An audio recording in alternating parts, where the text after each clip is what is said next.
Hello again. Good morning from Slovenia. म चाहिँ अहिले यो स्लोभेनियाको एउटा क्यापिटल भन्दा अलि बाहिर एउटा गाउँमा छु।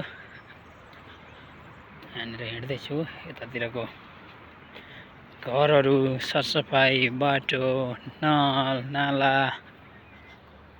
हैन, सिभिक सेन्स हेरौँ न यसो कति व्यवस्थित छ। Bravo. Bravo, ja, dobra. Dobro, ब्रेकको राम्रो मुच चुङ्गा रहेछ भने हो। घरहरू हेरौँ न, यति राम्रो घरहरू चिडिक्क पारेर बनाएर राखेको हुन्छ कि यो चाहिँ मलाई सबैभन्दा मनपर्ने इन्ट्रेस्टिङ के युरोपको स्लोभेनिया मात्रै होइन, स्लोभेनिया मात्रै होइन अरू अफ्रिकन स्याउहरू यसरी टक्क फल्दैछ है गार्डनमा सबैको। युरोपियन कन्ट्रीमा अस्ट्रिया, अरू यता क्रोसिया जतातिर पनि हेर्छु, almost all over the Europe चिडिक्क परेका घरहरू हुन्छ, स्पेस हुन्छ बस्नको लागि होइन। अनि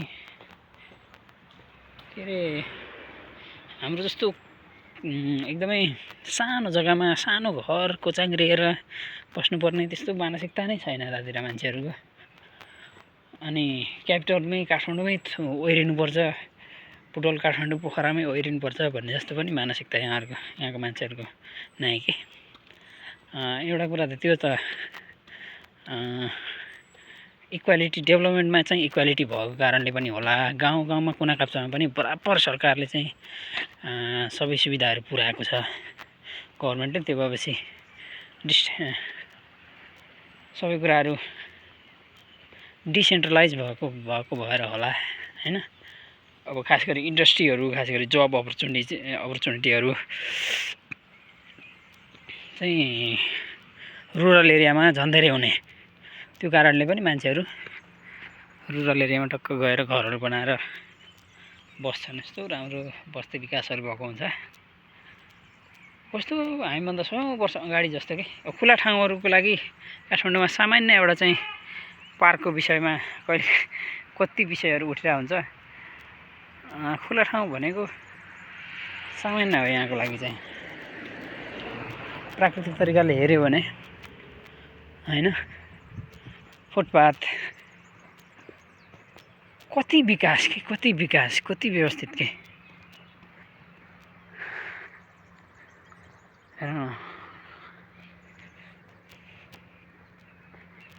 हेर्न फुलहरू कति राम्रो बनाएर राख्छ भने यार, सिँगारिएको दुलाइ जस्तो के।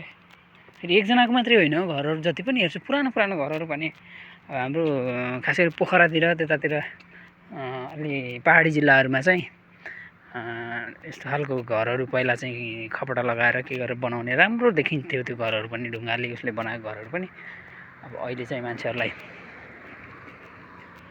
अलि बढी पक्की घरमा बस्ने लोभले गर्दाखेरि पनि होला त्यो चाहिँ हरायो।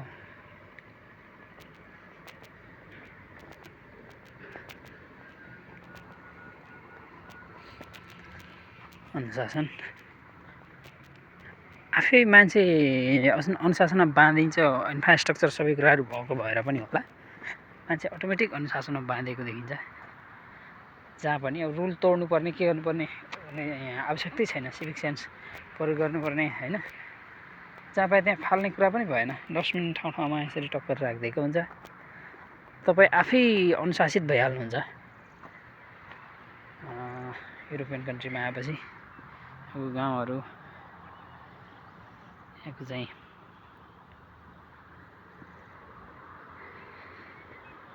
यति व्यवस्थित लाग्छ मलाई यार। एक एङ्गलबाट मैले चाहिँ अब धेरै साथीहरू आउँछन्, कोही चाहिँ यहाँ युरोप, अमेरिका, अस्ट्रेलिया जस्तो देशहरूमा गएर पार्टी गर्ने के गर्ने अरू चिजहरूमा चाहिँ इन्जोय गर्ने गर्छन्। अब्जर्भेसन सबैले धेरैले गर्छन् होला, मैले मेरो आफ्नो व्यक्तिगत इन्ट्रेस्टको कारणले पनि होला, मैले चाहिँ हरेक कुरा एकदमै जिरोदेखि अब्जर्भेसन गरिरहेको हुन्छु कि यही मैले यो यहाँनिर यो होइन यो बाटो यताबाट आयो होइन, यहाँनिर पानीलाई कसरी लगेर त्यहाँनिर लगेर नालामा हालेको छ, पानी पर्दाखेरि कसरी होइन यो ड्रेन कसरी गरिरहेछ, यी चिजहरू मैले हेर्ने गर्छु। म मेरो ब्याकग्राउन्ड पनि अलिकति देश समाजप्रतिको भएर होला होइन।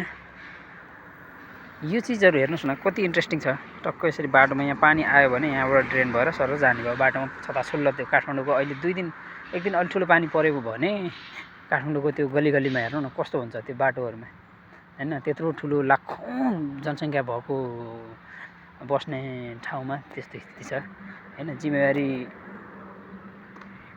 पूर्वक काम नगरेर न हो होइन। यी साना साना कुराहरू कति इन्ट्रेस्टिङ, कति के अरे डिसिप्लिन भएर बनाएको होला के। यो विकास चाहिँ कसरी गरे होला भन्ने कुरा हो क्या। यी चिजहरू अब्जर्भेसन गर्न जरुरी छ।